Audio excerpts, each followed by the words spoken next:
Իլհամ Ալիևն անվտանգության խորհրդի նիստ է հրավիրել Նախիջևանի ինքնավար հանրապետության տարածքում հայտնված ԱԹՍ-ներից հետո։ Նա նշել է, որ իրանական կողմը պետք է բացատրություն տա Ադրբեջանին եւ ներողություն խնդրի։ Ալիևը հայտարարել է, թե այս հարձակումը համարում է Ադրբեջանի դեմ ուղղված ահաբեկչական հարձակում։ Նրանք, ովքեր կատարել են այս ահաբեկչական գործողությունը, կզղջան դրա համար, ասել է նա։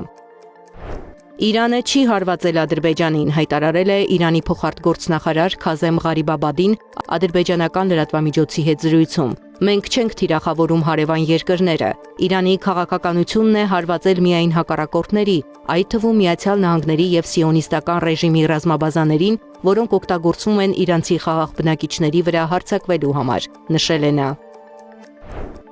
Իրանի գլխավոր շտաբն էլ հայտարարել է, որ Իսրայելն է պատասխանատու Ադրբեջանում անօդաչու թռչող սարքի միջադեպի համար եւ այն իրականացրել է Իրանին մեղադրելու համար։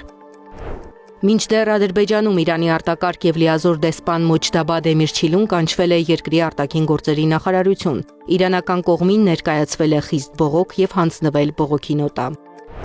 Սահմանափակումներ օդում եւ ցամաքում Ադրբեջանը 12 ժամով փակել է Իրանի մոտակայքում հարավային օդային տարածքը։ Սահմանափակումներ կան նաեւ Իրան-Ադրբեջան սահմանային անցակետերում։ Բեռնատարների երթևեկությունն է ժամանակավորապես դադարեցվել։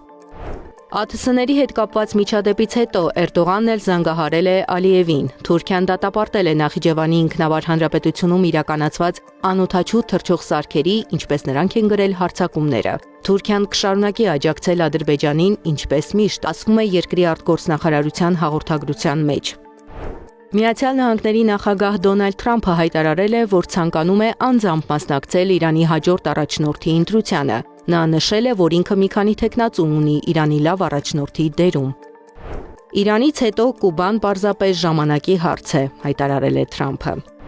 Իտալիան դեմ է պատերազմին, դեմ է նաև Իրանի միջուկային զենք ունենալուն։ Մենք կոչ ենք անում կողմերին ցուցաբերել առավելագույն զսպվածություն, միաժամանակ բաց պահելով երկխոսության ուղիներն Իրանի հետ, առանց հրաժարվելու մեր դիրքորոշումից։ Իրանը չպետք է ձեռք բերի միջուկային զենք կամ հրթիռային համակարգեր, որոնք կարող են սպառնալիք ներկայացնել Իսրայելի, տարածաշրջանի եւ Եվրոպայի համար, նշել է Անտոնիո Տայանին։ Մենք դատապարտում ենք Թուրքիայում տեղի ունեցած հրթիռային միջադեպը, հայտարարել է ՆԱՏՕ-ի ղեկավար Մարկ Ռյուտեն։ Մենք կպաշտպանենք ՆԱՏՕ-ի տարածքի յուրաքանչյուր թիզը, ասել է նա, միևնույն ժամանակ հայտնելով, որ ՆԱՏՕ-ն չի կիրառի 5-րդ հոդվածը Թուրքիայում հրթիռային միջադեպի պատճառով։ Մի մոռացեք հետևել մեզ Facebook-ում, ինչպես նաև բաժանորդագրվել մեր YouTube-յան ալիքին։